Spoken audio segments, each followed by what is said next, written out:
Bonjour, je suis Claudia Prolongeau et vous écoutez Crime Story, le podcast fait divers du Parisien. Décidément, ce sont les faits divers et leurs conséquences qui ont la vedette aujourd'hui.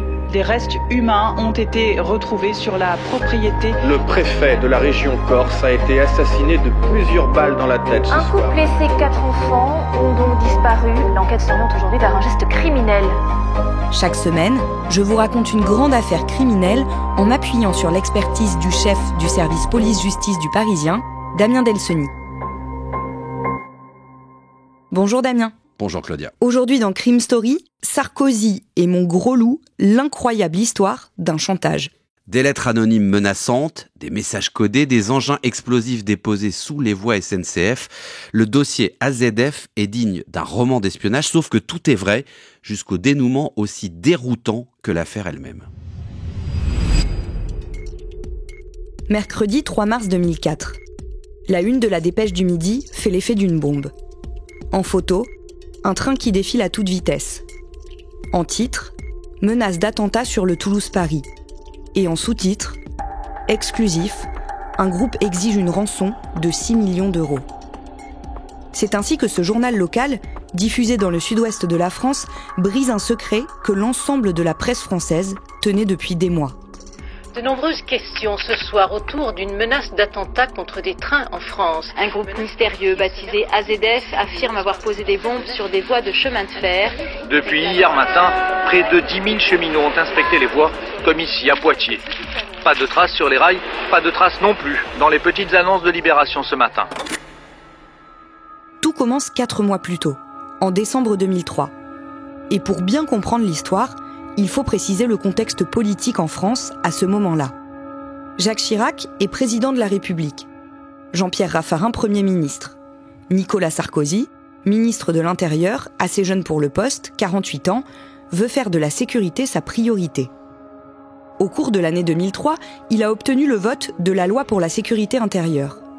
Et à l'approche des fêtes de fin d'année, il ne cache plus ses ambitions pour l'avenir. Son passage face à Alain Duhamel, le jeudi 20 novembre, sur le plateau de l'émission politique de France 2, 100 minutes pour convaincre, le démontre. Quand vous vous rasez le matin, là, vous pouvez penser à autre chose qu'au ministère de l'Intérieur. Est-ce qu'il vous arrive à ce moment-là de penser à l'élection présidentielle ? Pas simplement quand je me rase. 3 semaines après cette interview remarquée, le jeudi 11 décembre 2003, Nicolas Sarkozy reçoit au ministère de l'Intérieur un courrier très particulier. Il est adressé par la Poste. Une copie a été envoyée à la présidence de la République. Dans cette lettre anonyme, les expéditeurs, un groupuscule inconnu jusqu'alors, posent une question et y répondent. « Qui sommes-nous » écrivent-ils. AZF est un groupe de pression terroriste secrètement créé au sein d'une confrérie laïque à spécificité éthique et politique, cela par les membres les plus déterminés, les plus compétents et les plus audacieux de celle-ci.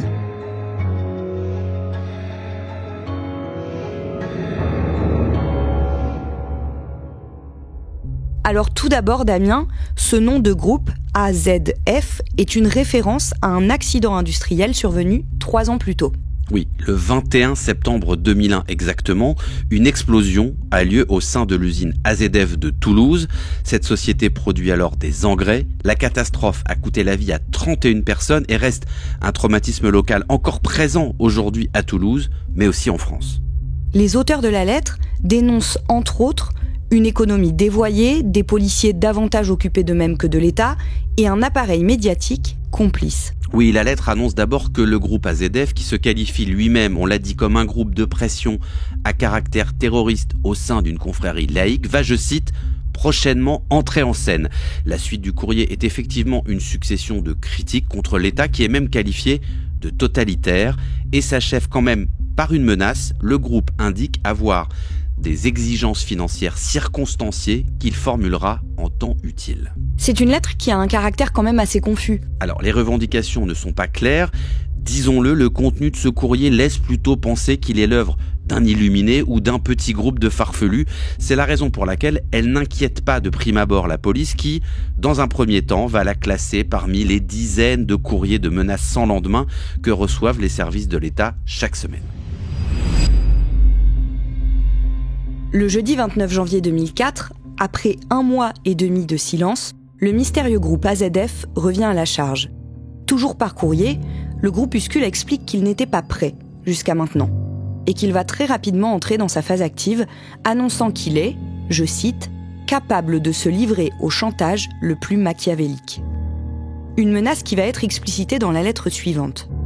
Le vendredi 13 février, 2 semaines plus tard, il est clairement question d'une série de bombes posées le long de voies ferrées. Les engins seraient dotés d'un système de mise à feu à retardement, capable d'être activé plusieurs jours, voire même plusieurs semaines avant l'explosion. C'est à partir de ce moment-là que le chantage financier débute. Le groupe AZF commence par demander une rançon composée de 4 millions de dollars et 1 million d'euros, en billets usagés pour qu'ils ne soient pas tracés. L'interlocuteur anonyme demande également au ministère de l'Intérieur de confirmer son intention de payer, en publiant une annonce dans les pages messages personnels du journal Libération.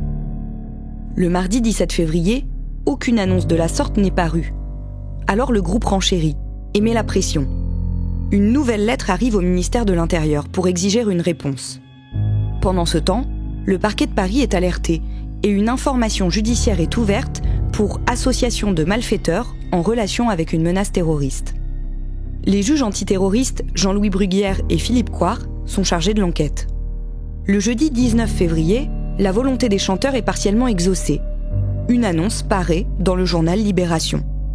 Le message codé des autorités ressemble à tous ceux qui composent habituellement cette rubrique. Il dit « Mon gros loup, ne prenons pas de risques inutiles, le plus tôt sera le mieux. Donne-moi tes instructions. »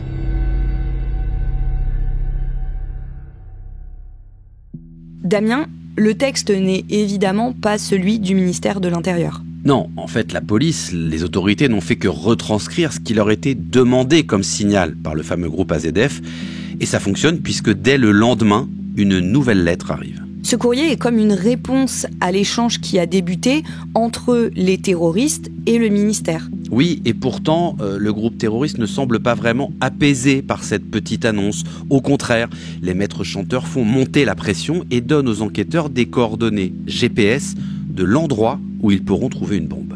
Le samedi 21 février, des agents se rendent à l'endroit désigné. Alors ça se situe en Haute-Vienne et effectivement, ils trouvent une boîte en plastique de type Tupperware fermée par du ruban adhésif. À l'intérieur, il y a un mélange explosif composé de nitrate d'ammonium mélangé à du gasoil. Et les premières analyses qui sont faites sur cet engin explosif démontrent qu'en tout cas, il est fonctionnel et qu'il a été conçu par quelqu'un qui a des compétences en matière d'explosifs. L'appareil a été posé sur le viaduc de Rocherolles, haut d'une 50aine de mètres. Nous sommes sur le territoire de la commune de Bersac-sur-Rivalier, au point kilométrique 359-830 de la ligne Paris-Limoges. La bombe est dissimulée sous le ballast, le lit de cailloux qui supporte les voies de chemin de fer. Les policiers notent qu'effectivement, l'appareil est équipé d'un dispositif permettant d'activer l'ensemble avec un système de retardement qui peut s'étaler sur plusieurs jours. Ils décident de tester la puissance de la bombe. Sur une voie de même type, ils installent donc l'appareil et l'enclenchent. La bombe explose, arrachant et projetant à plusieurs dizaines de mètres un morceau de rail de 80 cm. Si la bombe avait explosé au moment du passage d'un train sur le viaduc de Rocherolles, elle aurait pu tuer tous les passagers. Ceux qui ne seraient pas morts de l'explosion elle-même auraient sans doute péri dans la chute des wagons du train depuis le viaduc. Ce test confirme la dangerosité du groupe AZF, mais aussi, voire surtout, sa grande technicité. Les membres d'AZF formulent à nouveau leurs réclamations étranges. 4 millions de dollars et 1 million d'euros. Et ils menacent de faire exploser 8 bombes qu'ils assurent avoir déjà placées à différents points du réseau ferré français. Damien, à partir de ce moment-là, les transactions s'accélèrent. Pour une raison simple, le ministère de l'Intérieur a compris qu'il n'avait pas affaire à des plaisantins. L'engin explosif qui a été découvert sous les voies du Paris-Limoges était en état de fonctionnement, pouvait faire des dégâts, pouvait faire des victimes. Donc il y a une pression qui est montée et même une forme d'appréhension, de peur. Donc il faut prendre au sérieux ces menaces. Après la démonstration de force d'AZF, le groupuscule se fait de plus en plus pressant et donc effectivement les transactions s'accélèrent. Dans un nouveau courrier, le groupe AZF demande qu'un dispositif particulier soit mis en place pour retirer la rançon. Ah oui, il est très particulier le dispositif parce que AZF exige que l'hélicoptère qui va partir avec la rançon décolle du haut de la tour Montparnasse à Paris et qu'il se rende donc ensuite dans un autre endroit de la France. Donc c'est vraiment quasiment un peu cinématographique et encore une fois une demande assez farfelue. Pourquoi exiger que l'hélicoptère rempli de la rançon décolle du haut de la tour Montparnasse, sans doute pour créer une forme de côté spectaculaire. Cette demande, cette exigence d'AZF, elle qualifie finalement assez bien ce groupe qui peut avoir des demandes totalement farfelues comme celle de faire décoller cet hélicoptère du haut de la tour Montparnasse, qui est techniquement impossible, mais en même temps qui est un groupe sérieux capable de poser des engins explosifs le long des voies ferrées. Et donc sans surprise, les autorités refusent. Oui, pour des raisons techniques évidentes, on ne peut pas faire décoller un hélicoptère du haut de la tour Montparnasse. Et pour le faire savoir au groupe AZF, le ministère de l'Intérieur va publier une nouvelle annonce dans Libération le mardi 24 février. Cette annonce, qu'est-ce qu'elle dit ? Mon gros loup, ne prenons pas de risques inutiles. Pour assurer réussite, l'oiseau doit s'envoler d'ailleurs. Toujours d'accord, mais parlons-en, signé Suzy. Suzy étant le pseudonyme en quelque sorte de Nicolas Sarkozy, le ministre de l'Intérieur. Comme à chaque fois, cette annonce elle est suivie d'un numéro de téléphone réservé à l'affaire qui est en fait un numéro codé. Il n'avait jamais servi jusque-là, mais cette fois-ci, pour la première fois depuis le début de ce chantage, les membres d'AZF vont appeler.